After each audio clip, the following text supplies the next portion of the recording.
get started. I'm going to make a few comments and then maybe open it up to any questions or comments or insults that any of you have.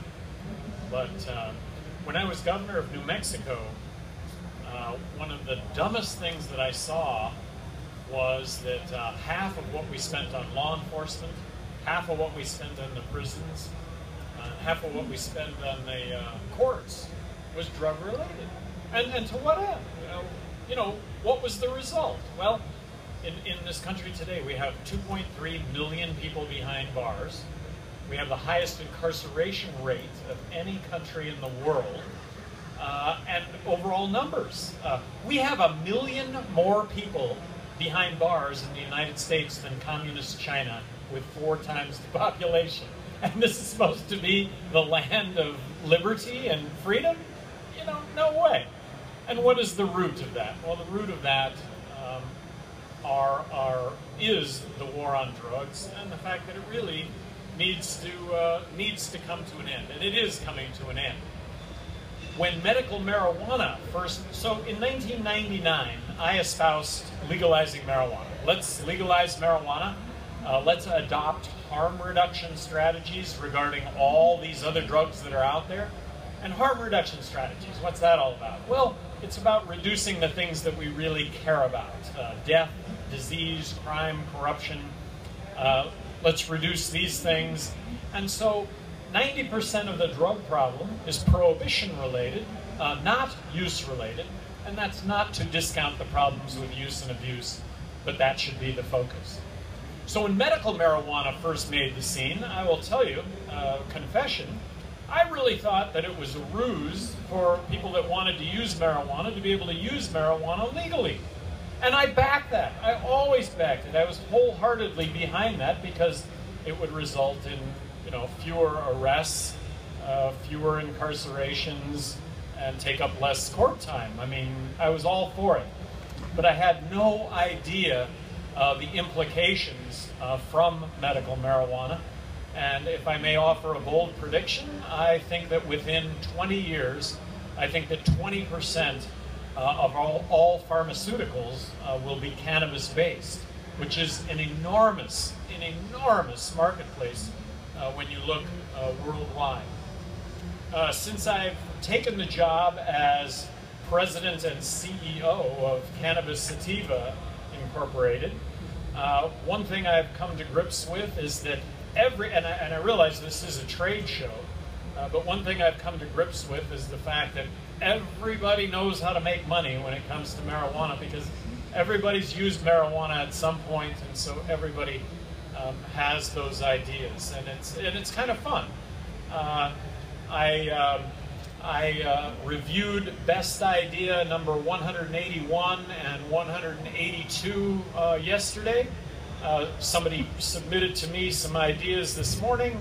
I'm looking forward to getting to those ideas. Those are now 2,356 and 2,357. I hope to get to those here in another several months. But it's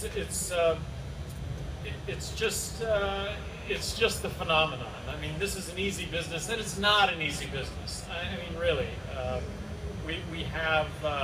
we have great responsibility in this business moving forward, like labeling, for example. I mean, it's real. It is real, and the education that goes along with the products that we're selling. How many of you saw this Maureen Dowd and the article that she wrote in the New York Times?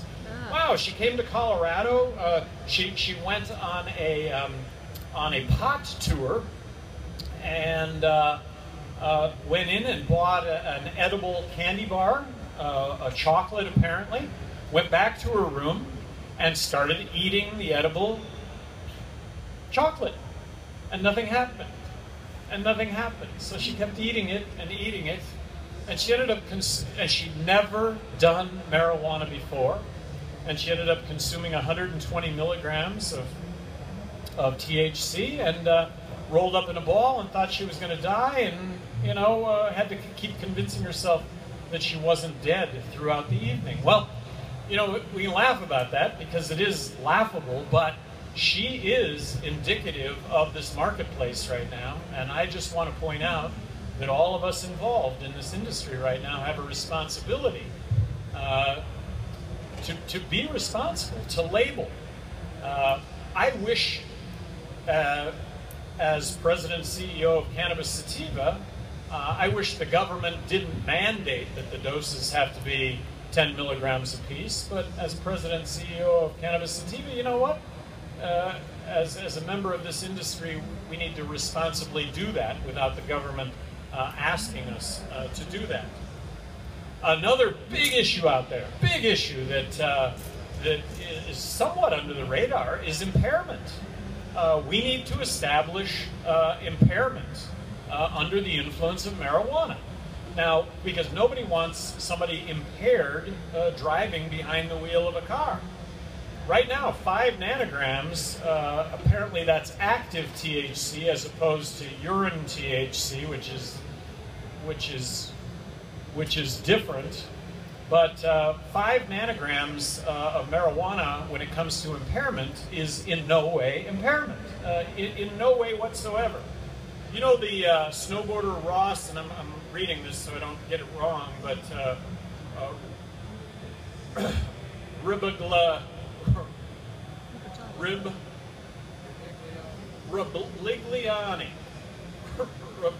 I'm going to have to do. Anyway, Ross won a gold medal in Vancouver. Canadian snowboarder, giant slalom.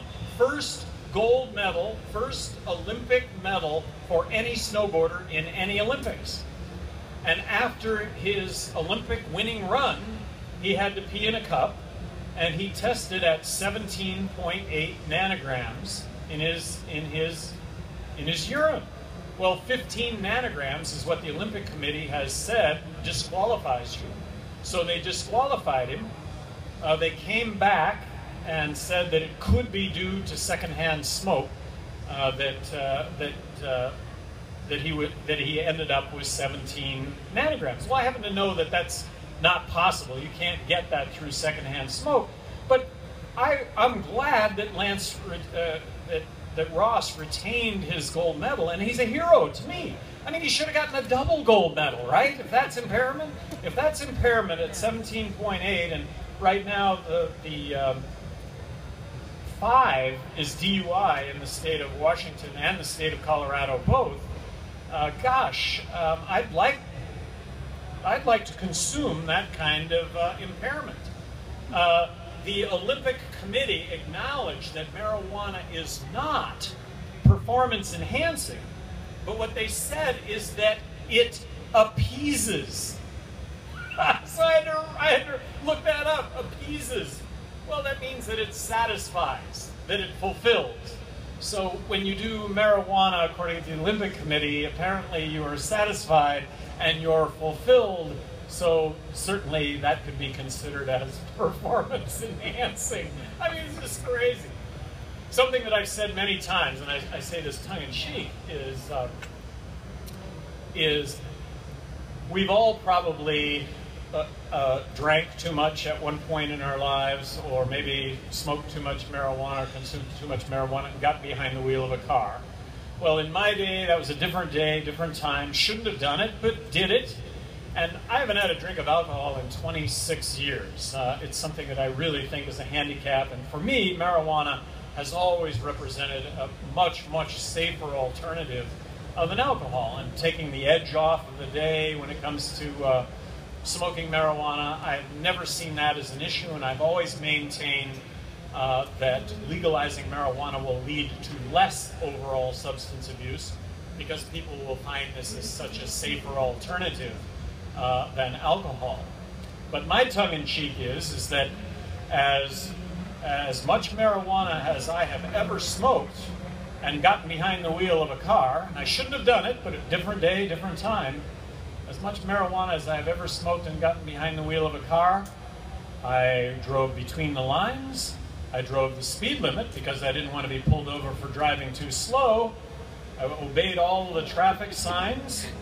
I had no idea where I was, but I knew that if I kept on driving, it would come to me, and it always ended up coming to me.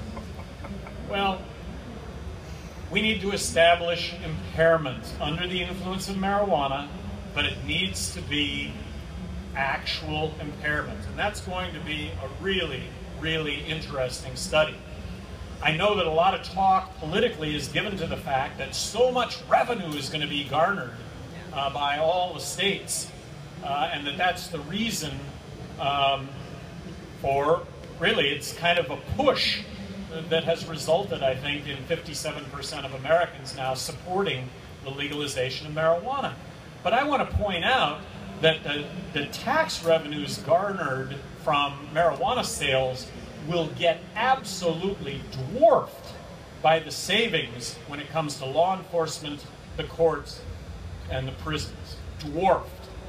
And then, when you put what has been a black market economy above the line, the benefits economically there for reported income and legitimate business will be huge. Ladies and gentlemen, you have about 5 minutes to catch the last shuttle to Denver. Thank you so much for joining us. It's not a question of if marijuana is going to be legal, it's a question of when.